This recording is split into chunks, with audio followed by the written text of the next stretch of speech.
What is up, fellow thermonuclear AFers? I am Dan Favale coming at you with the very fantabulous, the spectaculario. Spectaculario, yes, that is a word here. Bleacher Report's Grant Hughes, and also HardwoodKnocks is Grant Hughes at this point. Friend, colleague, been on this podcast many times. We've worked together for like over a decade at this point, since 2011 or whatever it's been now. It's been a minute. We're getting fucking old. Yeah. Off-season report card time. Who is excited? But before we get into it, Grant, it's been a minute. How the hell are you?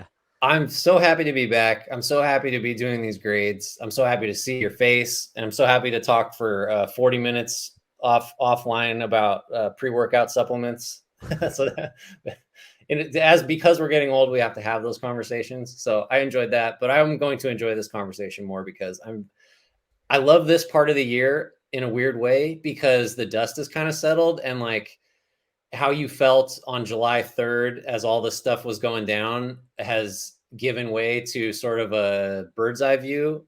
And I feel like it's a little easier to kind of take a holistic look at each team. So I don't know. I think this is a really good time to be doing this, even though things will potentially change for certain divisions that we'll get to later. I do feel the timelines were messed up the past few years. And I think that this is the third year that you've done this with me. So like, I don't know the exact date we did it, but I don't think the league has felt more unsettled than it does now when we've done these, just because of the Kevin Durant and Donovan Mitchell ripple effects. And I guess you could look at it as, well, those are mostly just going to affect the Jazz and the Nets if anything happens. And then they'll invariably impact like one other team in each or two other teams. But then it's like, well, are they holding up Colin Sexton? Are they holding up John Collins? Are they holding up like these other deals, like a trade that Phoenix or Toronto would want to make?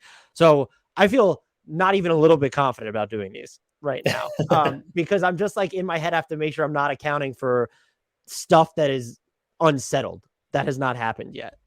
The good news is I think most of the teams we're going to do today are pretty settled. So we can at least like work into it that way. Right. And so I'm going to try and this is going to be the criteria. I'm going to try and clip this exact clip that we're talking right now and put it in front of every single podcast. So the criteria is, one, homers don't need to listen to this podcast. Like we're not going to be like unduly unkind to your team. But if you're looking for just rosy outlooks on everyone, it's not happening. So if you're watching on YouTube, I know there's a lot of homers on YouTube. Just feel free to click off and go to another video. Also, remember, C is like average to like above average. So don't be insulted when your team gets a C. We went through this last year. I went and listened back to one of them. Like that's the same criteria we used. So if your team gets a C or a C minus, they pass. This isn't like, I don't really even know like what do you need a B plus in for it to be viewed as like a passing grade. And these are from like the team's perspectives. I'm glad that every player got the money that they did. And the other thing that, and I'm sure Grant followed it the same way, is like, I'm not necessarily assuming that these teams could have gotten players for cheaper. It's just a matter of, is this the direction they should have gone? Was the alternative going a completely different direction? Like, I'm not going to say, oh, okay, the Bulls, they should have went out and they should have been able to have signed Bradley Beal. Like, no, that's not how we're grading teams relative to the tools they had at their disposal. Yes. That's the key to me. To that? No, that's the key is a thing that's always stuck in my head from, I forget even where I heard it, but success is measured by what you accomplish relative to what you had the capacity to accomplish. So it's like these teams all had different resources, different cap situations, different needs, different, I don't know, levels of aggression is not really one of those things because everybody should have a high one. But, the reality is all these teams are operating sort of on distinct, sets of circumstances. So yeah, it's how did you do relative to like what you could have done. And then that's where we get into maybe what you should have done or what you should not have done. So yeah, everybody's grade is kind of, depends on what they had the ability to do. And I would say too, homers, maybe come back a little bit, because as I'm looking at my grades for all these teams, I'm pretty friendly. I think I went soft this summer. I think I have higher grades than looking around at some other people that have done grades. I tend to come out higher on almost everything. So we don't know what each other's grades are. So I'll be interested to see how much meaner you are than I am, because I think that's where we're going. Well, I think this is a good time to note that you can find Grant at GT_Hughes over on masturbatory Twitter, where every team and every transaction is the greatest thing ever. I felt like I was harsh or fair. I wasn't trying to be punitive, but there are no with that. So let's get into the Central Division. Criteria is out of the way. No one failed for me in this division. I didn't give out any failing grades. So if that's the definition of kind, maybe I met it. But let's start with the Chicago Bulls. I can run through their most notable moves here. Look, if I miss some, or if like between the two of us, I'm sure Grant and I will catch 95% of what happened. But if we miss something major, you could feel free to let us know. They drafted Dalen Terry at number 18. They picked up Tony Bradley picked up his player option. They signed Derrick Jones Jr. to a 2-year, $6.6 million deal, player option on year 2. They signed Andre Drummond to the exact same contract with the player option on year 2. They re-signed Zach LaVine to a 5-year, $215.2 million deal, player option on that final season in 26-27. They signed Justin Lewis to a 2-way contract, signed Javon Freeman Liberty to an Exhibit 10 deal, and they signed Goran Dragic to a 1-year vet minimum. Notable exits that were not mentioned in what will be the notable move section above. I have Troy Brown Jr. went to the Lakers, and then Matt Thomas and Tristan Thompson both remain unsigned at the moment. It's probably also worth noting, because when we get to the Wizards, this is going to matter. The Bulls did not give Zach LaVine a no trade clause. I don't think he was eligible to one, for be fair, but just a fun anecdote there. So what do you have for these guys? Do you want to list all the other players who did not get no trade clauses on their deals? Yeah, just the next hour, 90 minutes, hour and 60 minutes, hour and 30 minutes will be spent listing all the players in the league that don't have a no trade clause.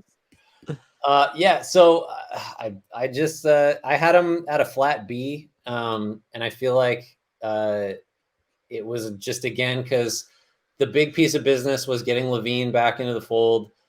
They didn't have a lot of other options. Like, I'm not in love with Drummond or Derrick Jones or anything like that. This team feels like a sneaky, we're going to get partway into the season and blow it up team, because this just is like DeMar DeRozan's not an MVP candidate anymore, shocker. And Vucevic was kind of the start of like what I think is a kind of a bad team building plan of action a couple of years ago with that trade from Orlando. I just, they got the big thing right. They didn't do any like horrible damage. They didn't have a ton of resources. So it's not like, they missed out on all these other opportunities. I don't feel great about that grade. I'd be more likely to lower it than raise it, especially if I don't know how fair this is, but if LaVine's, knees continue to be issues, or if he has health problems going forward, like that's an issue. But like, just to stick with LaVine, because that really is sort of the main piece of business. I think I flipped farther on him from negative to positive over the last like 4 years than I can remember on almost any player. Cause I just didn't think, I thought when the Kings signed him to that offer sheet in restricted free agency years ago, it was a perfect Kings signing because it was so stupid and just misguided, and this guy won't help you win. And then LaVine is like one of a handful of guys that can be your number one option and also scale to being a great number 2, because he's fine on the ball and off it. And he's just improved, incrementally every year. So I think that's the right number for him. I think he is that, reasonable minds could disagree, but I think he is worth that money. So I guess that's really like 90% of my grade. I think they just kept their best player. They did what it took to do that. And, I'm ready. I'm totally receptive to the other stuff on the margins, knocking that grade down. So I gave him a B- largely for the same reason. And just like, I think it's also a win for them that LaVine didn't go. I know he has health concerns in the past, but didn't go the shorter term route, trying to get into free agency at the peak of the cap smoothing, whether that's 2026 or 2025. And this deal takes him through, if he picks up his player option, his age 31 season. If he doesn't, it only takes him through his age 30 season. So that's arguably even more just of a no risk or low risk proposition, we should say. So they hit their big move. I also just, I think you can say, okay, well, why didn't they use their mid-level exception? Why do they still continue to act like a smaller market team? And I think that's a fair criticism. I just want to know, who did you want them to spend? And I'm not saying this was your criticism. I'm not, Grant, tell me who you wanted them to sign with the mid-level. But like, if Otto Porter. Otto Porter, but he wanted to go to Toronto, right? Because his girlfriend's from Toronto. PJ Tucker really wanted to go to Philly. And it's like, well, could they have gotten Kyle Anderson? Could they have gotten Isaiah Hartenstein instead of Drummond? But do you want to spend the entire MLE on a backup big? Maybe you do, just because Vooch is entering the final year of his contract. So I'm be willing to listen to people quibble about that. But I just don't think that there were any opportunities missed here. The path not taken would be, well, could they have been more aggressive in any trade proposals? And the answer is right now, to me, is No, because like they don't have the asset equity to go after Donovan Mitchell, to go after Kevin Durant. And so like, yes, they have Patrick Williams there, but okay. Like they can't trade a pick until 27 at this point. So I'm fine with what they did. I would have liked to have seen, I want to be more confident in their front court rotation. And so I kind of feel like they missed there. I think that, by the way, I think the Goran Dragic signing was probably a home run. Like this is someone who can kind of still play and put the ball on the floor. And I'm just surprised that it took more to get Andre Drummond or even Derek Jones Jr. than I know Dragic is older, but I would have liked to have seen them gone a route where either instead of Derek Jones Jr. or Andre Drummond, could they have found someone who would have spaced the floor in the front court, or a better rim protector than Andre Drummond, who's not like this true blue rim protector. I think people and it's fine. He's your backup 5. I get it. But like, could you have got, like, I would have preferred probably Hassan Whiteside to Andre Drummond here. Like, that's where I'm not Dwight Howard maybe. And I know Drummond was like, before he went to Brooklyn, was a big part of the Sixers' success and deepening that rotation. I'm still just very uninspired about the frontline rotation. And a lot of that comes down to, well, what is Patrick Williams? We still need to know what he is. Is he your 3? Is he your 4? And I still remain very high on him. I was in big support when they took him at number 4. So I'm not even impugning them for that, but there are still too many questions up front after the season that Vooch had. And if you look at some of the bigs that were available, and like Hartenstein's the one that springs out to me the most. I didn't want them to sign Marvin Bagley, for instance. But like, could they have done something? Like even Mo Bamba would have made more sense here. And maybe he got too much money from the Magic over 2 years, but could you have scaled that to 3?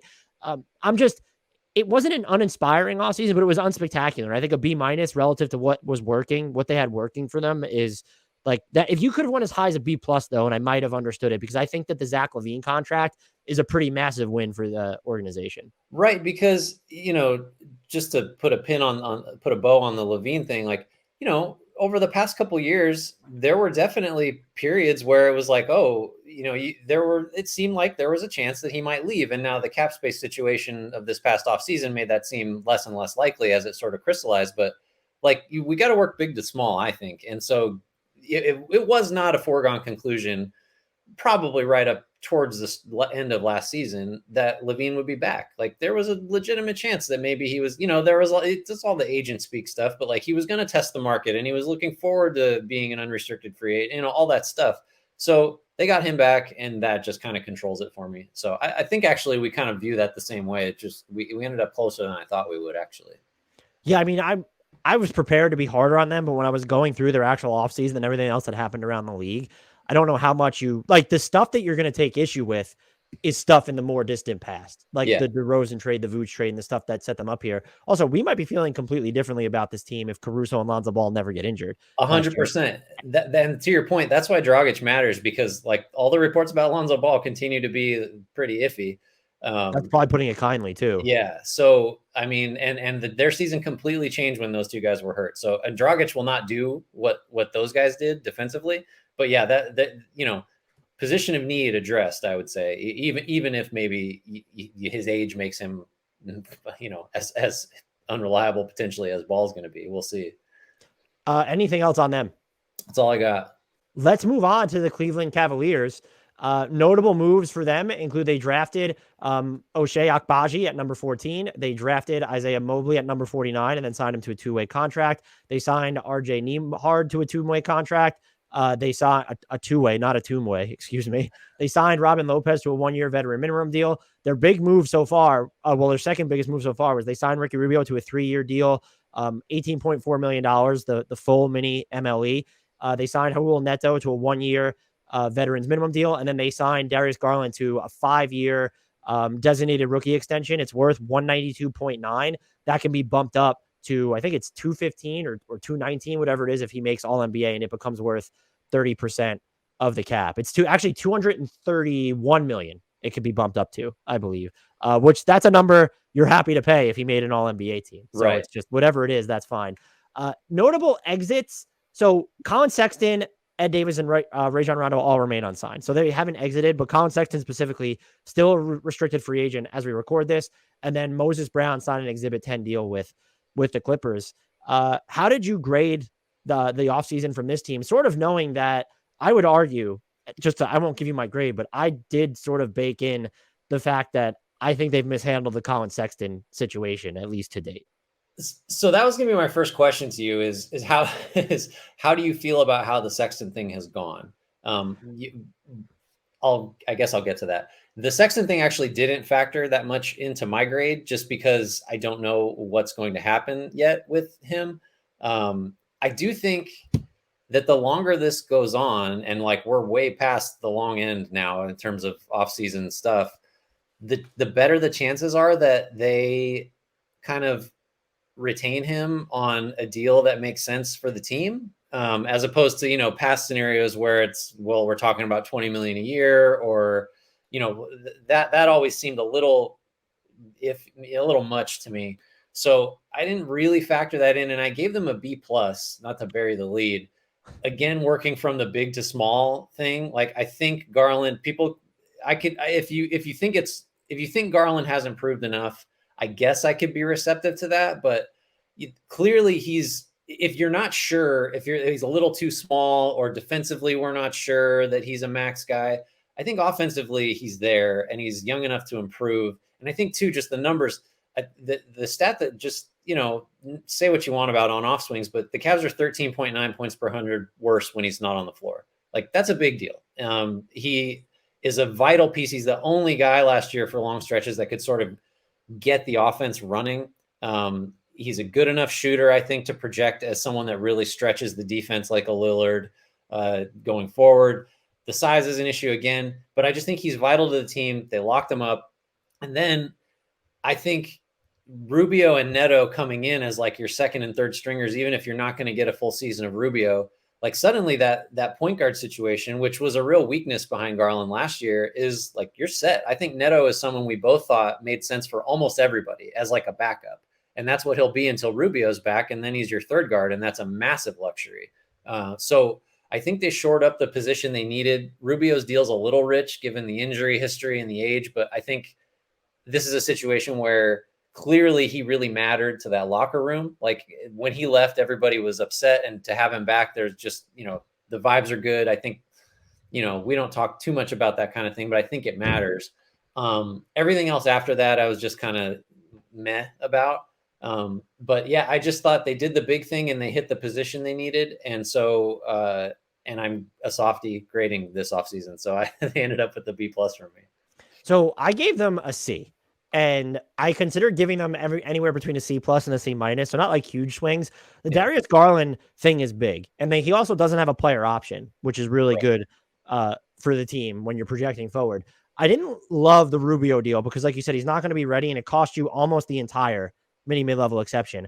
And I think that I'm most disenchanted. I was also fine with the Akbaji pick. I know a lot of people don't think that he's going to end up being a good enough shooter in the NBA to justify that pick. I think it's fine. Like, you don't need him to be a really good defender based off this team that you have. And so if he is going to hit his threes, like, you needed that from the two and the wing spots more than you needed anything else. But this Colin Sexton stuff, the 3-year, $40 million offer that's apparently on the table, you're daring this to end in him just accepting his qualifying offer, which I don't understand. And this offer right now seems very geared towards, as of right now, I have them, and there's probably give or take money here. They're within like $11.4 million of the luxury tax. That is very much an offer that says, hey, we're trying not to go into the tax this year. Well, then there are a few things that could have happened. Did you need to give out the Rubio deal that badly? Honestly, he's not going to be ready until at least the middle of the year. And then if you were concerned about paying the tax this year, then you shouldn't have traded for Karis LeVert. And I was an advocate that it was fine they went after LeVert. I thought people were assigning too much value to that first-round pick that they owe, which they technically might not even end up paying out. If they finish this season in the lottery, it's going to convert into 2 second-rounders. So I just, like, what team are you? Are you a team that wants to have this more urgent timeline? Because if you do, then you can figure out how to deduct the tax later to give Sexton what would still be an offer, I imagine he'll sign, that's cheaper than what you would have paid him in an extension last fall. And now you're daring him to sign his QO, it feels like, to where he'll just be an unrestricted free agent, and it becomes hard or easier to lose him for nothing at that stage. And if you just didn't want to pay Sexton, then this should have been someone that you more aggressively looked to trade even while he was injured then. Right. And so I just don't understand that line of thinking. The Sexton thing is still very unsettled, and so maybe I'd be prepared to bump up their grade a little bit. But just like the mode of operations here just doesn't really make sense to me. And if it's because if you're going to tell me, well, they obviously prefer Karis LeVert to Colin Sexton, then what is Colin Sexton still doing on this roster? Right. Because like his trade value hasn't increased because in potential sign and trade scenarios right now, unless San Antonio or Indiana really want him. So you should have just moved him rather than go through this whole ordeal of if he signs his QO and he stays, like he's going to be someone who's playing for his next contract and is he going to work within the context of the team? I also think that he's more valuable to this team than people are giving him credit for. I think his passing, I don't want to say it's underrated, but that the criticism is exacerbated. When you're looking at someone who can make decisions in driving kicks, like, yeah, he can do it. And if you want him to take more catch and shoot volume, that's something you can work on, but he's a legitimately accurate catch and shoot 3-point marksman. That's something that this team needs. And he's more of a connective tissue to me than a Neto or even like an Okoro or even a LeVert because of what he can do off the ball. I get Rubio's value as a playmaker, his IQ, and then to the locker room, and then even his defense. This isn't a team that needs Colin Sexton to be even a B-plus defender. And I think Colin Sexton can be better on the ball moving forward. You need more offensive firepower. And as we close the season and we look at the play-in tournament, they very clearly needed more offensive lethality away from the ball, on the ball, whatever. Sexton, no, he's not going to hit those Zach LaVine type jumpers that you alluded to in the Bulls grade, but he gives you that off ball valve, that outside valve. And there's even someone who just puts like pressure on the rim. And he's always been fair, or not always, but he's become fairly decent when you look at the frequency with which he draws shooting fouls. And so I view him as an easier squeeze on this roster long-term than I do Karis LeVert. And if you're saying you like LeVert better, I think it's because you view him as the better passer, which is fine, and because he's taller. I wouldn't call him a better defender. He's certainly not a better shooter. Maybe he's a little bit better of a self-creator. So I'm just very disenchanted with the way that Cleveland has gone about this whole Colin Sexton situation. And I just don't know what you look at aside from the Garland thing this offseason and say that was a home run. Even their cheaper deals like the Rubio, I just don't know that was a home run. I think the main difference is I guess I'm viewing. So let me ask you first, though, if they, it doesn't seem likely, but if the Cavs were able to keep Sexton at that 3 for 40 number, how much would that bump your grade up? Would that get you to the C plus or would that get you to the B minus? I think I could probably go B minus or B. I would refrain from going too high on it because it's like, what did this do with the relationship between player and team that the only reason they got here was because they really played their leverage. And that's the name of the game in restricted free agency, I suppose. So yeah, I could probably be talked into a B plus then. If he ends up signing the deal if he ends up signing a 3 or $40 million deal, I'll be flabbergasted. And yes, I will significantly change my grade. So this is largely based off that I don't think he's going to sign that contract. I don't think he should sign that contract either. Yeah, I think so. I think this is a little bit more like the Bulls situation than I initially thought, in that like the problems are older than this offseason, right? Like I can understand liking the LeVert move. I just don't like LeVert just as a, it doesn't do it for me. I don't like what he brings. And Sexton's a little bit that way too, even though I do agree that maybe the pendulum has swung a little too far towards the negative on Sexton because, there's that stat out there that I can't remember offhand that, there aren't that many 20-point scorers that had his true shooting percentage a couple years when he was last healthy. Like but to me, to answer kind of my own question, if they got him for 3 for 40 or like even 3 for 45, I think that's what I view him as being worth, because I think not just on this team, but on most teams, almost any team that's going to do anything winning wise of consequence, I think he's your six man. I just think that's the type of player that he is.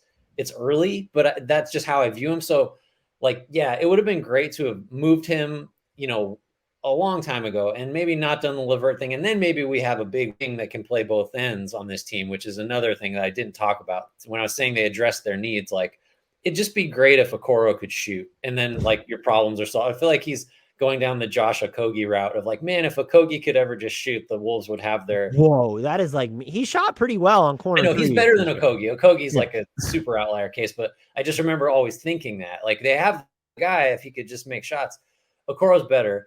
But I'd feel if instead of LeVert, instead of Sexton, if they had just, gone down different paths with each of those guys, maybe you've got the 6'7" ready to play two-way wing that just feels like needs to be there. I guess, You're kind of making me think I should lower this to a flat B, but how much of a difference does that really make? I don't You know. did talk me out of a C minus for them to a flat C. If Okay, that's any so we kind consolation. of got towards the middle there. Yeah, I don't know. I just I guess maybe I'm a sucker for Ricky Rubio, and it just makes me happy when he's on a team that's happy to have him. Yeah, I mean, good for him. It's even the same thing with Joe Ingles in Milwaukee, where did they need to command the entire mini MLE, or in most of the mini MLE in Rubio's case, when he's not going to play until like he tore his ACL at the end of December, right? So is he that important? And it's also just that you did kind of, artificially lower the offer you're willing to give to Sexton. And I guess if you think Colin Sexton's the sixth man, that's fine. As the salary cap continues to go up, like the sixth man is going to cost you more than $13 million. Like, are you telling me that Colin Sexton's ceiling is Jordan Clarkson? I don't know. He's a little. That's the first name that comes to mind, to be honest. Is like he's a Clarkson type. I can't get there. He's a better shooter, better passer. I'd say probably even better defender. I don't know. Like, if you view him as a six man, that's fine. I just still feel like this, if you view him as a caps lock sixth man, but if you find him less valuable to your team than Ricky Rubio and Ricky Rubio is your sixth man, then I understand the offer. But 3 years, $40 million for a sixth man, that wouldn't be like, what do you think Tyler Hero is going to get paid in Miami to be a sixth man? So and it's different players, but like, I think Colin Sexton's ceiling is pretty significantly higher than peak Jordan Clarkson right now, who's probably like I think his biggest advantage is just he's a better perimeter shot creator or shot maker, you could say, off the dribble. Yeah. And he's not even like super efficient when he's doing that anyway. So I'm surprised. I guess I'm just higher on Colin Sexton in the consensus, and I did a podcast about that over the offseason, so that's not surprising to anyone. I don't really love the way that I think they've painted themselves into this weird corner where I don't even know how they come out of it as a winner, unless again he just signs, I guess, the 3 or $40 million offer. I think, just to argue against myself a little bit, that I sort of balk at any team that goes with the two small guards as like, these are our starting backcourt players. So if Sexton is that guy, but if anybody's going to do it, I think the team that has Jarrett Allen and Evan Mobley can get away with it. So maybe saying he's a six man for this team is a little bit unfair, because yeah, you're going to have like some point of attack problems, but your back line is so good and Mobley covers up for so many mistakes. I assume he will continue to get better and cover up for like all the mistakes, that you could get away with it. And then you do have better shooting and shot creation, even if you're undersized. But clearly the Cavs don't feel that way. Like, clearly, because $20 million a year, if that's your starting shooting guard on a team that's theoretically going to be really good, would not have been unreasonable, even with the injury. So clearly the Cavs are less convinced than certainly either of us that Sexton is like a piece for the future. So, and maybe that's a locker room thing. I don't know. You can never be too sure factoring in that type of stuff, but it is this type of situation makes it seem like there's just something beyond the on-court stuff. I don't know, just pure speculation. That's fair. And I think the only other thing I would argue here, and it's very lightly, I don't know that I factored in my grade. It would have been nice to see them try to more aggressively upgrade the wing spot, where if Akbaji is your biggest addition there, I don't know if that's going to cut it. Again, the market wasn't flush with all these wings, and they clearly weren't willing to spend the entire mid-level exception. So that limits them there, but they've created some of these constraints for themselves, or they had the ability, I should say, to operate outside some of them. The Detroit Pistons are up next, though. Their most notable moves, they drafted Jaden Ivey at number 5. Corey Joseph picked up his $5.2 million player option. Hamidou Diallo picked up his $5.2 million player option. They signed Buddy Boeheim to a 2-way contract. They signed Marvin Bagley III to a 3-year, $37.5 million deal. It is fully guaranteed. And they traded Jeremy Grant and number 46 to Portland for number 36, which became Gabriel Procida. Milwaukee's 2025 first-round pick, top 4 protected, and a 2026 second, most favorable of Portland or New Orleans is.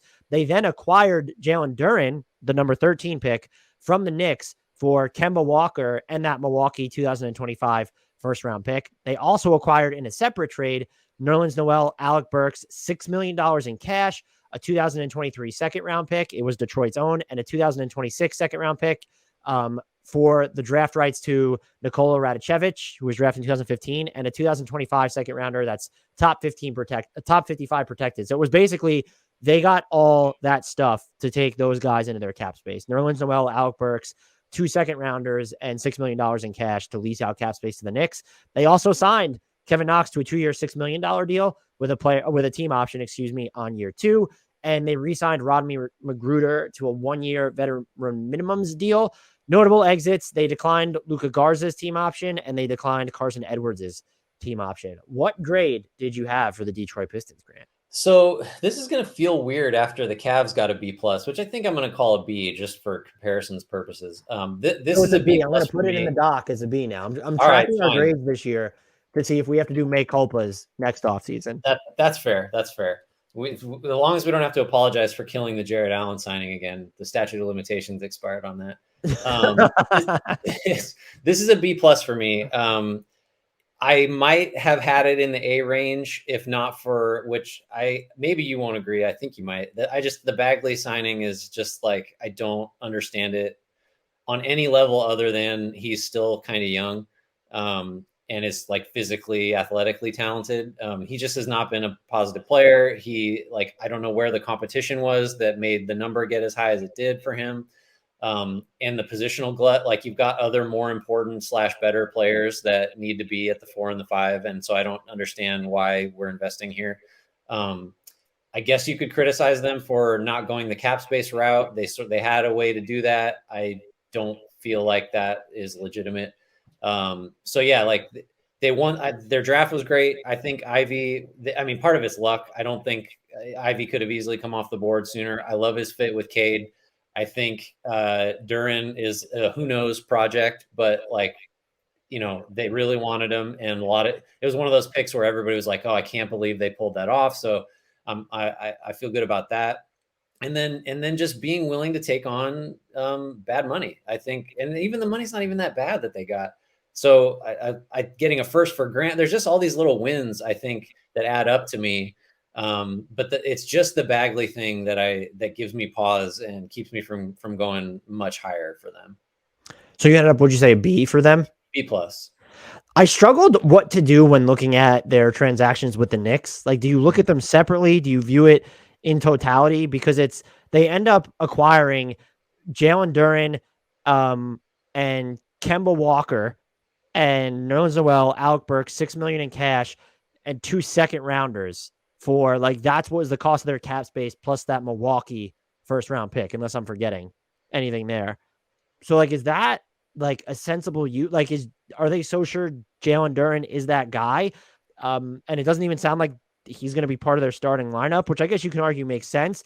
I'm ultimately, I think, fine because I don't think they needed to go the cap space route. And yeah. I also don't view Alec Burks as if you view Nerlens Noel as a sunk cost at this point, that's fine. Kemba Walker clearly was. But if you view Alec Burks can play and gives them shooting that they could definitely need.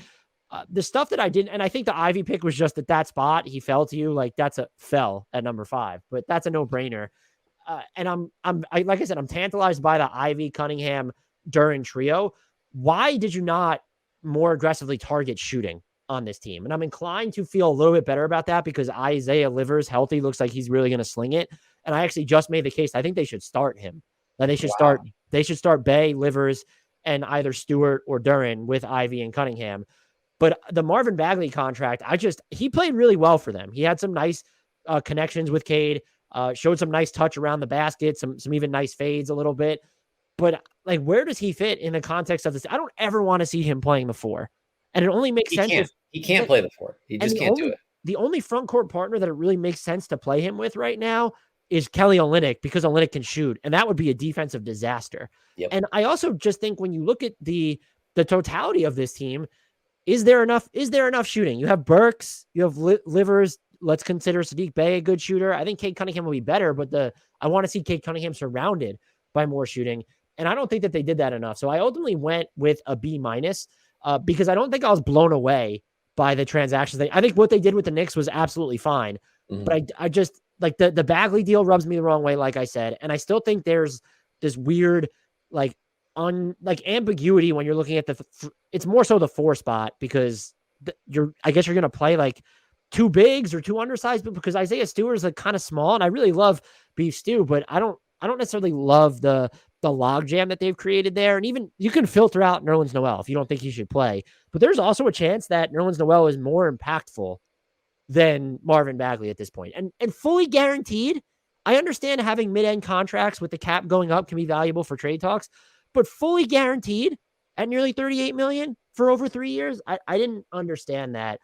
They've clearly been a team that's going to think outside of, or not outside the box, but they're going to think to the beat of their own drum or whatever under Troy Weaver. So we have to see how it works out. But I didn't love anything that they did. I don't know that you can hate or love the Jaden Ivey pick because it was almost sort of made for, like, I guess if they picked Benedict Mathurin, you wouldn't have been mad, but you really have to feel strongly that Shaedon Sharpe or Benedict Mathurin is better than Jaden Ivey. I don't feel strong enough on either of those fronts. It just felt like the no-brainer pick. So how much credit do you give them for that? That's why I ended up at a B-. Yeah, I can see that for sure. I think for me, just, Ivy has like major downside risk, which actually in the top 10, especially if you're a team like the Pistons, I'm good with. I think you're just trying to hit bombs like that. That should be the approach. So yeah, my grade rests a lot on a guy that they, like you said, lucked into, that has a huge like volatility factor in his future. And I just think Ivy, I think it's still a guards league. I think it's cool that we saw a bunch of forwards and stuff go off the board early. That's fine. But like, if you're going to tell me that there's a guy with a shot, like just a shot to be a super athletic lead guard that actually makes sense next to the big wing that you already have that handles the ball, like, I don't know. I like the theoretical approach a lot there. I also do feel like this is a grade that could be bumped up. Like, I look at these moves and I'm like, I can't see myself a year from now if this is just how it plays out and they let Nerlens Noel and Burke come off the books and they because also, and this is what I'm getting at, they haven't even bought out Kemba officially yet. I know that was reported. So are there other moves to follow for them this offseason? So it's a grade that I could see immediately changing because of something else they do. I don't look at this roster and think, well, I'm going to be incredibly wrong about the actual moves that they've made. I think, look, Burks, Ivy, great pickups. I'm the Bagley contract, and I think some of the weird decisions it creates and then the issues that go unaddressed as sort of a byproduct of it, that's the stuff that I can't get past for them. Yeah. That would bring us to the Indiana Pacers. Had a fairly eventful offseason. They're another team that's just like with Buddy Hield and Miles Turner still on this roster. This just feels a little futile, but so their notable moves, they signed DeAndre Ayton to a 4-year, $133 million offer sheet. Phoenix immediately matched it. They drafted Benedict Mathurin at number 6. They drafted point guard Andrew Nembhard at number 31 and signed him for 4 years, $8.6 million deal. They acquired Kendall Brown, the number 48 pick from Minnesota, for a 2026 second rounder, the least favorable of Indiana, San Antonio, Miami's, I think it ends up being. They picked up O'Shea Brissett's team option, no-brainer decision there. Signed Jalen Smith to a 3-year, $15.1 million contract. It includes a player option on the final season, and they also, as of right now, guaranteed him a starting spot. And then they traded Malcolm Brogdon to the Boston Celtics for Daniel Tice, who has 2 years and $17.8 million guaranteed left on his deal, and then a team option on that final year. But they acquired Daniel Tice, Aaron Nesmith, Malik Fitz, Nick Stauskas, Jawan Morgan, and Boston's 2023 first-round pick, top 12 protected. They then, when you look at their notable exits, TJ Warren signed with Brooklyn. They waived Dwayne Washington Jr. as a way to create money to finish up the Ayton offer sheet. He then signed with Phoenix, ironically. Lance Stevenson still remains unsigned. And just as a footnote, they did waive Malik Fitz, Nick Stauskas, and Jawan Morgan, who came over from that Celtics trade. What grade did you give the Pacers? So I had this as a B back in July when I initially wrote up grades on the assumption that there was just more coming. Because the Brogdon trade had happened, the Jalen Smith deal had happened, but this was before the DeAndre Ayton was a member of the team for like 5 seconds. But I'm going to drop this to, I think I'll just go C+. You could talk me into a C, but for official purposes, I'm going C+. I don't hate them going into the season with their cap space. I think actually that might be one of the better qualities they have, because it's basically them and the Spurs with, that are kind of your buyout, or not your buyout, but your salary dumping grounds. Maybe you're going to get some picks that way. But like, I like the Mathurin pick. I think it makes sense. The Brogdon trade, I'm fine with. Jalen Smith, like we joked, I think during all of our free agent pods about how like he's my guy. Why doesn't everybody want to sign him? I'm okay at that number. I'm not super okay with guaranteeing him a starting spot, but I don't You think could renege on that. I found it funny that I had to throw it in there that they guaranteed him a starting spot. I mean, I would have done it, but I'm not super rational about Jalen Smith. Yeah, I'm gonna go C plus. I just the whole Ayton thing felt weird to me because it seems like if you're gonna sign him to the offer sheet, you had to have thought for a second that maybe the Suns weren't going to match, and it seemed very clear, or at least the Suns maybe smoke screened it really well, but it seemed clear that like that was never a possibility. Once they matched immediately, so I guess I just wonder what else maybe could have been done with that cap space that I guess they were saving. I think a Miles Turner trade would have made some sense, but then like how long have we been saying that? So it's just kind of uninspiring on balance. I think they did move Brogdon at the right time, and I'm okay with that return for it. Just for a number of reasons, his health being so iffy, the potential that like he's just a really bad contract, even though the number's not huge. If he has another season like last one or even worse in terms of availability, and it's just give Halliburton the keys, I think is the other thing that I'm very good with based on how he finished the season. So I don't know. I'm just kind of talking in circles, but it just feels like average to a little bit above average to me. Because it does seem like maybe there was some funky like miscalculations in their like overall plan of what we're going to do with our resources this offseason. Yeah, I was close to you. Again, you've been kinder than me. I gave them a C. Yeah. A lot of it was I don't have a problem with the Jalen Smith contract. I just want to make that clear. I find it weird that Jalen Smith got a player option. Yes. But that again, they paid him basically as much as they could pay him to, given that his team option had been declined. And he played well for them. So I have zero issues really with that contract. I don't have any problem with the Malcolm Brogdon trade. I do find it funny. There are a lot of Pacers fans that were in comments of mine and others where we were looking at when we were coming up with trades for Malcolm Brogdon. There were Pacers fans that really thought that they were going to get like a top 10 pick for Malcolm Brogdon. And they didn't. They got a top 12. It's like a mildly protected first from a team that's going to finish in the 20s anyway. Right. And you got to take back that's why I mentioned the value of the Daniel Tice contract is like 2 years it'll be less than mid-level exception money now. When you kind of already have all these bigs on the roster with Isaiah Jackson, Gogo Batadze, Miles Turner is still there. Jalen Smith, starter, Jalen Smith, excuse me. Also, and then the Ayton offer sheet. I don't have a problem that they did it. No. But like you waived Dwayne Washington Jr., who was like a caps lock shooter. And look, the rest of your roster, it's like not even peppered, it's brimming with guards. So it's not a huge opportunity cost, but you didn't put any like extras on the Ayton offer sheet, like a player option, a trade bonus. I know like front load it to make it somehow less palatable for Phoenix. I know Herb Simon typically hasn't done business like that, but Phoenix had all the time in the world to sign him. This feels like they were doing a favor for Ayton's agent, who is Bill Duffy. And my other issue here is that how many times have you just like given the fuck you sign to Miles Turner at this point? And I don't know that this will absolutely factor in, but this is someone who is going to be a free agent. He's extension eligible. I imagine that I suppose the Pacers could bowl him over with an offer to where he would sign it. Or maybe he actually looks at this roster now and says, well, there might be an opportunity for me to do things on offense that I couldn't. And look, probably, let's be frank, shouldn't have been doing when Domas Sabonis was on the team. And I like his fit next to Halliburton and Benedict Mathurin, who I think was a fantastic pick. I had Benedict Mathurin higher on my board than Shaedon Sharpe. I would put that with the caveat of I get like shin deep into the draft. So let's just see how that pans out.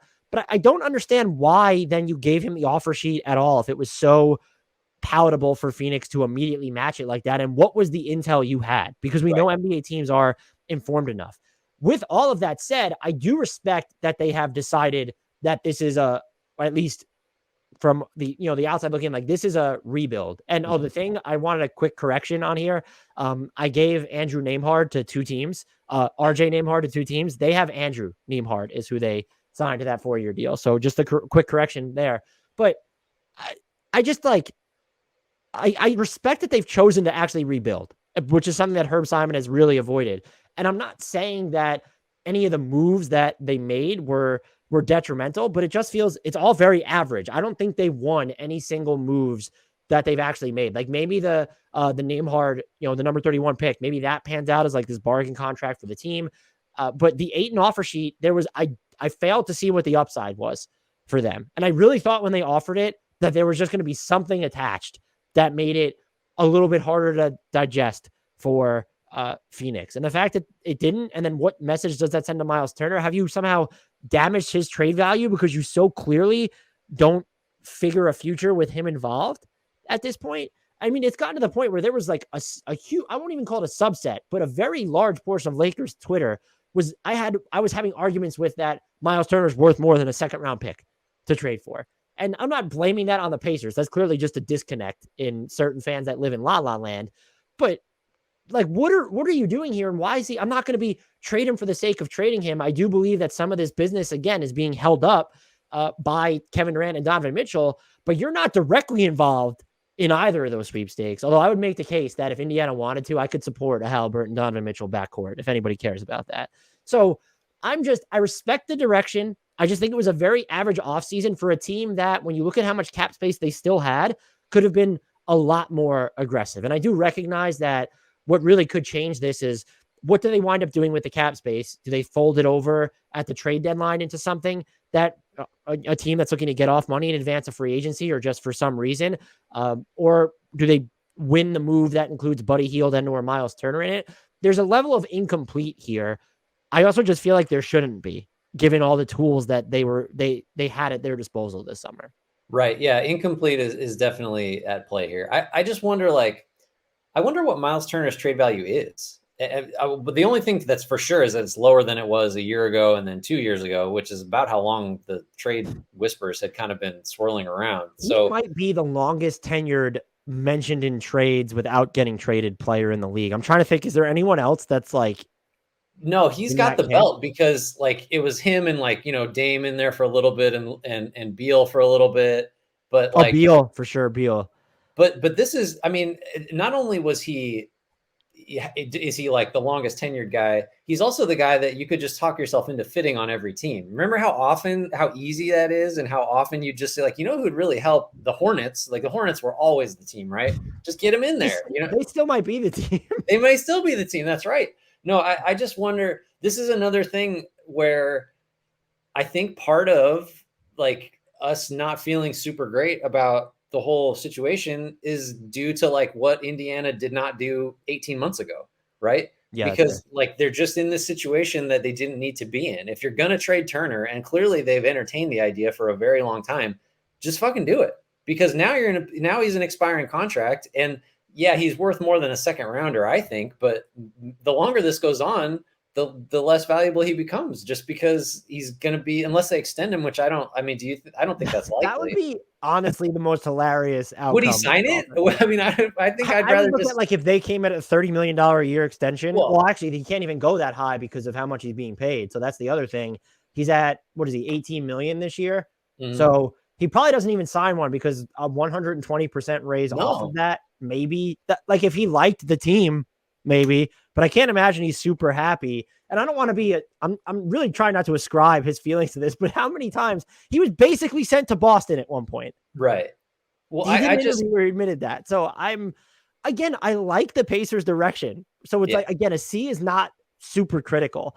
And I wanted to throw this to you, is if they wind up doing the deal where it's, they take on Russell Westbrook and they waive him, and they're sending out Buddy Hield and Turner, and they're getting back, how many of the Lakers picks would you need them to get back to like that deal for them? If they even just got 27 unprotected, is it something you consider at this point? Because you're like, well, Buddy Hield's contract is, I don't view it as a substantial net negative, but I get why, unless you're a team like the Lakers who should want Buddy Hield at that number, I can see why it's not part of the appeal. If I'm the Lakers, I probably would give up the 2 first-round picks for Buddy Hield and Turner. And if the Pacers did that move, that trade is gonna, it's gonna skyrocket for me. And again, it's not so much that Miles Turner is still on this roster as the Ayton extracurriculars here that just did not add up in the end. Yeah, I'm doing. If you're giving me both of those Lakers first, I'm doing that in a heartbeat, and the Pacers get an A, because I don't think there's anything more valuable than like a few years down the line Lakers picks right now. So the only thing I'll say is that we probably might have felt the same way before LeBron James just decided to sign with them, and then before Anthony Davis forced his way. Here's the question though. Would you do it for the one? There could be other, maybe they include Austin Reeves or whatever, but would you do it for the one unprotected Lakers pick? I think I would, only because it seems clear that like Turner is just not worth a first on his own. And because that would have happened by now, I assume. And he's not going to be on the team next year. This seems like the other clear thing. So you're sort of just, I mean, it's not really truly accurate to think of it this way, but I'm giving up Hield for, the privilege of buying out Russell Westbrook and getting what I think is going to be a super valuable first. So I'm like kind of messing with the hypo a little bit, but like if I'm like jumping up and down. One of those two firsts, I think I still do it. Here's my issue. I think I need something else on the Pacers because I think you're sending out the two most valuable players in that deal. Oh, no question. So why are you can they have to include like a 26 swap then? So like Sure. it just needs to be something, but I might do it anyway if you're that much of, and look, if you're Kevin Pritchard and the front office, you might just be like, well, this sends the message that like, hello job security, because we need some time to see how this stuff plays out since we're clearly going to be so bad. And now you've set yourself up for, okay, I still think the Pacers will be not a playoff team this year, even if they stand pat, but now you've ensured that you'll be even worse, get another high pick in there, have some of these future assets built up, like predominantly that Lakers 27 pick. So I might do it if I'm very much committed to like this long-term rebuild, but it feels like they deserve to get more because maybe I'm just too high on Miles Turner. Maybe I'm too high on Buddy Hield. Well, we're certainly not too high on Russell Westbrook. We can agree on that. It's interesting because if you just put him on a team with 4 shooters who could all defend, that team might actually still be really good. But do you know how specific a set and impossible a set of circumstances that is? I'm out. I'm done. I want to take my lap on calling that Westbrook acquisition just ridiculous last year, and nothing has changed. I just like you can't win. You can't win with them, I don't think. But we're not doing the Lakers. So we're also done with the Pacers. You're done with Russell Westbrook, and we're done with the Pacers. Our final team in the Central Division, the Milwaukee Bucks. I have them on the notable moves. They drafted Dan Favale's draft day favorite, Marjon Beauchamp, at number 24. Pat Connaughton picked up his $5.7 million player option, and then the Bucks signed him to a 3-year, $28.3 million extension. There's a player option on that final year. This entire deal would take him through his age 33 season. They re-signed Javon Carter to a 2-year vet minimum deal, player option on year 2. Re-signed Wes Matthews to a 1-year vet minimum deal. They signed Joe Ingles to a 1-year, $6.5 million deal. That was the entire mini MLE. They signed Bobby Portis to a 4-year, $48.6 million deal, a player option on year 4. They re-signed Serge Ibaka to a 1-year deal at the veterans minimum. They re-signed Luca Vildoza to an Exhibit 10 contract, and they signed Lindell Winnington to an Exhibit 10 deal. Notable exits, the only one I have, and I was actually surprised, Jordan Nwora remains unsigned as we record this. I feel like I should double check that because I feel like it's like, or triple check it, a signing that I just could have completely have missed. But no, I did not miss it. So yeah, what did you give the Milwaukee Bucks?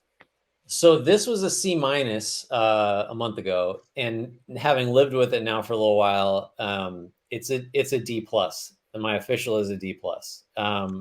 I just and like it's kind of unfair because I don't know how we're viewing this team if Chris Middleton is healthy for the balance of the playoffs last year. The biggest issue might not seem as big because so they use their roster, they use their exception on Joe Ingles, right? I love Joe Ingles. I love the idea of Joe Ingles. I have a really hard time imagining him closing games, and maybe that's not going to happen, but he's going to be a significant rotation guy in what I assume is a deep playoff run that, at least to me, I would be disappointed if it didn't include the conference finals, if not the finals. So what you're doing is saying the Wes Matthews, Ingles, Connaughton,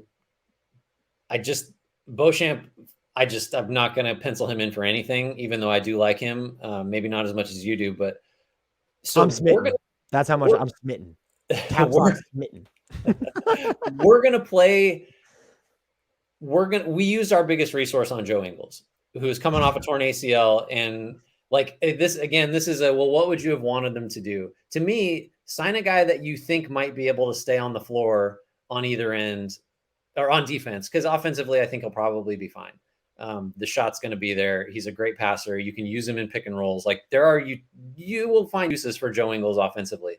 I don't see him being playable in the biggest minutes against the best teams, and that's all the Bucks should care about. Now, that guy's super hard to find. Like, and maybe the MLE wasn't going to do it, but like, in addition to just, I don't see him healthy being able to occupy that role.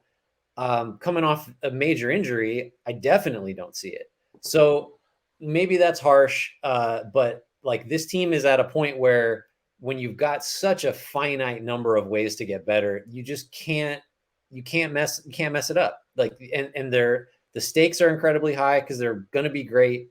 They're a title threat. Like, even now, like that, having Ingles, it doesn't knock them out of that class. I don't think. It just makes it harder. It takes their odds down like 1% or 2, but that's a big deal at that echelon of the league. So I'm grading them more harshly just because I think had they nailed it, had they got the perfect guy, with that MLE, then maybe they're like prohibitive title favorites. I don't know. I mean, it's hard to say, but I just think the stakes were high and they just didn't get the right guy. And I love Ingles. It's just not the right guy. This might be our biggest digression. I gave them a B. Wow. And so the Ingles signing, I was more happy with in the moment than after I munched on it a little bit, because you're right. I don't think he's going to be a part of closing lineups, but I think the shooting and passing will help them a lot on offense, to where if you ever want to go with Giannis as the lone big, you can go Ingles, Middleton, Drew Holiday, Connaughton, and Giannis, and that's a viable lineup at both ends to me. Other thing I like, MarJon Beauchamp. I don't know if his athleticism is going to translate perfectly to the offensive end, but the way he looked when he hit some corner threes, he looked kind of comfortable with it in summer league, and then what he should be able to do defensively, I'm very high on him, and I'm hoping he gets a real crack at rotation minutes early on. Middleton coming back from that wrist surgery. We have Joe Ingles out, and presumably you don't want to play Wesley Matthews 1 trillion minutes again. Like, he was so important to them in the playoffs. In like this, that's a problem. That was a problem. A pleasant surprise, but also like wildly uncomfortable at the same time. Yeah.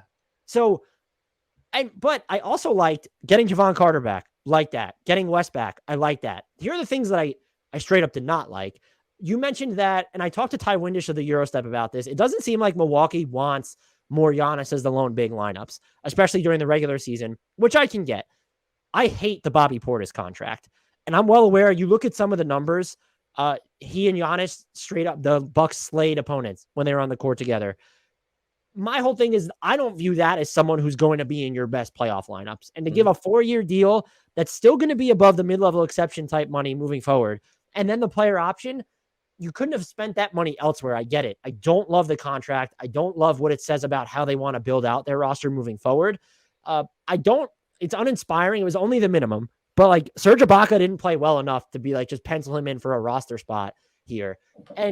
But what I will say, and this would be subject to change. And by the way, I love the Connaughton stuff for them. I'm surprised. I thought if he declined his player option, he was going to get the full mid-level, just because how barren the wing market was. And he played so well last year. This does take him into his like early mid-30s, but I think that's fine for what the Bucks need him to do. And to me, it's going to wind up being a below value. At worst, it'll be a market value extension. So I like that.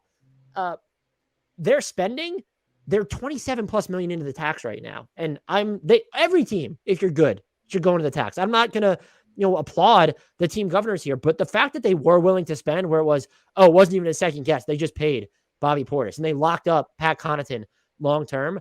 And the fact that they were willing to use their mid-level and all of it on one player, I like that level of aggression. I don't know that all of these moves are perfect. And I don't look at this team and think they're better than the team that closed last season. I think the way that you're going to get better is either if MarJon Beauchamp explodes, or just if Chris Middleton's healthy. Right. At the same time, that's not the worst position to be in, because if Chris Middleton was healthy, we might be talking about them as the NBA champions. And so I gave them a better than regular passing grade, because this is a team that clearly at least senses the urgency with which they need to operate. And nothing they did is irreversible to me. And they could still technically go out on the trade market. You have that Grayson Allen money, and Bobby Portis is at least a solid mid-end contract you can move once he's trade eligible. So I'm not saying they were geniuses to sign Bobby Portis to a deal that they'll move later. If I had to guess, I think he's going to wind up underperforming that extension. That's just projecting forward. But I like what they did this offseason sort of signals, and I think they at least preserved their upside from last season if they're at full strength. Yeah, you're making a lot of good points. I think I'm going to go back to my original C- from the D+. The D+ does feel harsh. I would pencil you in for a C-. I do think so. And actually, since I still am lower than you on it, it's weird that I'm going to defend the Portis contract a little bit. I think it's obviously like in a vacuum, it's too much. He's all the points you made, I agree with. I just think it's like, let's preserve the asset. Let's just an asset in quote marks too, because like you said, like I don't know that that's like you're trading him for fair value. Maybe you are, but it's like you maybe just lose him otherwise. I think. Well, I think to your point, and this would rebukes what I said. Like it was when you were trying to build trades for the Bucks leading to last year's deadline, step laddering your way to salary was impossible. Yeah. That's a lot easier now. Once Bobby Portis is eligible to be moved, and now you have Grayson Allen's deal. And I'll also say Bobby Portis as a switch defender, not so much as a rim protector, and by not so much, I mean at all. Yeah. But as a switch defender has been a little bit or like a lot more capable than I remember him being in Chicago. I still just, and even when we're accounting for the salary cap spike that's coming, I'm just like, really? It's just sort of where I'm at, but I might be too married to this idea of let's play Giannis as the lone big. And I don't view, when you play those two together, there really is no center because like and I guess that's like part of the appeal. And I get you don't want the wear and tear on Giannis, but I'm even looking ahead to the playoffs. And that's where I ding them the most is just what is their best lineup going to be in the playoffs? It's Giannis, Middleton, and Drew. I think it's Connaughton after that. And their biggest failure this offseason to me is that I can't look at that fifth spot and say that's who it is. I think it's probably Brook Lopez at this point. It is. But like now we don't know, but like what if that's TJ Warren? Like all the risks are there and all this other stuff. Why was he not on? Maybe he really wanted to go to Brooklyn, but they could have actually I would have offered him the same contract. Sure, of course. As they did Ingles, not just they could have instead of Ingles. I totally get that. That's one of the instances where, well, do you know what else they could have done? And it's like, well, would TJ Warren did he really want to go to Brooklyn so badly he would have said no to $5 million more for the 1 year? I don't know. On a better team, that's the thing. Let's be frank. Yeah, no. Again, like I think we both still agree. Like if the Bucks just won the title, like you wouldn't bat an eye. So I mean, it's fine. It just I'm just reiterating. I just wish. If it had been TJ Warren, I would have been like, man, they maxed out what they could do with that slot because they got a guy that, in theory, if everything breaks right, is on the court at the end of the finals. That's what I would have liked to have seen. And they didn't make that type of move. They didn't take that type because Ingles probably isn't that player. No. So can we recap this very quickly? We'll go through the teams of what our grades are. So for the Chicago Bulls offseason report card, I gave them a B-. I already don't remember what I gave them. You gave them a B. Read this. The Cleveland Cavaliers, I gave them a C. Grant gave them a B. The Detroit Pistons, I gave them a B-. Grant gave them a B+. The Indiana Pacers, I gave them a C. Grant gave them a C+. For the Milwaukee Bucks, I gave them a B. Grant gave them a C-. If you've just skipped ahead to the end of this, go check out the entire episode for our reasonings as to why we gave them the grades that we did. Grant, can you tell our fine listeners where they can find you on social media and all the fantastic work that you do? You can find me at GT_Hughes, and mostly I'm going to retweet when you post this pod. If that's not an endorsement to follow Grant on Twitter, I don't know what else it could be. Until next time, and as always, we leave you to shout out to the one, the only, didn't enter free agency because he's too damn valuable for them to not guarantee his contract, Frank Ntilikina.